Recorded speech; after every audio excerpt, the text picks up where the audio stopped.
మాకు ఏ రకంగా చేయాలనో తెలుసు అనేటువంటి మభ్యపెట్టే మాటలు మాట్లాడి చివరికి ప్రతి విషయంలో కూడా అబాసు పాలవుతున్నటువంటి సందర్భం.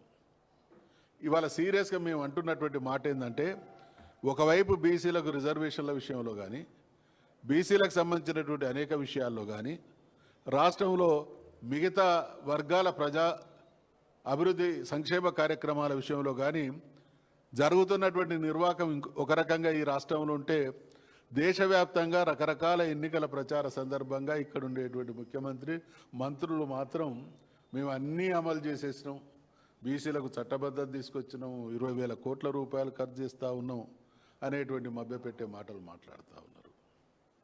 అందుకనే అంటే మా నిజాయితీకి మా నిబద్ధతకు నిదర్శనం ఏంటంటే, శాసనసభలో శాసన మండలిలో ఈ రిజర్వేషన్లకు సంబంధించినటువంటి బిల్లులు వచ్చినప్పుడు గౌరవనీయులు కమలాకర్ గారు శాసనసభలో పాత్రికాముఖంగా మా పెద్దలు మా శ్రీనివాస్ గౌడ్ గారు మా రావణ గారు శాసన మండలిలో మేము కూడా చాలా క్లియర్గా కేటగారికల్గా మీరు చేసినటువంటి ఈ ప్రతిపాదనను ఈ బిల్లును స్వాగతిస్తున్నాం అనే మాట చెప్తూనే అనేక సూచనలు చేసినాం.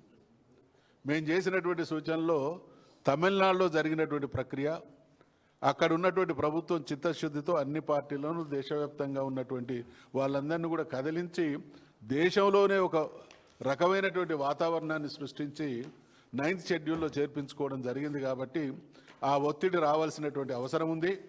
మీకు ఇది సాధ్యమవుతుంది అనేటువంటి విషయాన్ని కూడా మేము స్పష్టంగా చెప్పినాం. ఎట్లా అంటే, తమిళనాడులో ఉన్నటువంటి పార్టీలు, ఆ రోజు ఉన్నటువంటి ప్రభుత్వంలో ఉన్నటువంటి పార్టీ ఆ రాష్ట్రానికి సంబంధించినటువంటి పార్టీ మాత్రమే, వాళ్ళకున్నది లిమిటెడ్ ఎంపీస్ మాత్రమే. కానీ ఇవాళ కాంగ్రెస్ పార్టీ ఇండియా కూటమి పేరిట దేశంలో ప్రధాన ప్రతిపక్షం కాబట్టి, అనేక పార్టీల మద్దతు ఉన్నది కాబట్టి, సంఖ్యాపరమైనటువంటి బలం ఉన్నది కాబట్టి, ఒత్తిడి తీసుకురండి, మీరు తీసుకొచ్చేటువంటి ఒత్తిడికి మేము కూడా సంపూర్ణంగా సహకరిస్తాం అనేటువంటి మాట మాట్లాడితే, ఈ రాష్ట్రంలో ప్రధాన ప్రతిపక్షం బీఆర్ఎస్. ఈ రాష్ట్రంలో శాసన మండలి విషయానికి వస్తే కాంగ్రెస్ పార్టీ కంటే ఎక్కువ సంఖ్య బలం ఉన్నటువంటి పార్టీ మాది. మాకు నామమాత్రంగా కూడా మా ప్రమేయం లేకుండా, మాకు చెప్పకుండా నామమాత్రంగా ఒక ప్రయత్నం చేసిండ్రు. ఈ మధ్యకాలంలో ఈ బిల్లులు ప్రవేశపెట్టినప్పటి నుంచి ఇప్పటి వరకు ముఖ్యమంత్రి గారు 10-20 సార్లు ఢిల్లీని అనేక రకాల అవసరాల కోసం ఆడున్నటువంటి పెద్దల్ని దర్శనం చేసుకోవడం జరిగింది. ఏ రోజు కూడా బీసీ ఈ బిల్లుల విషయంలో ఆయన ఢిల్లీలో మాట్లాడింది లేదు.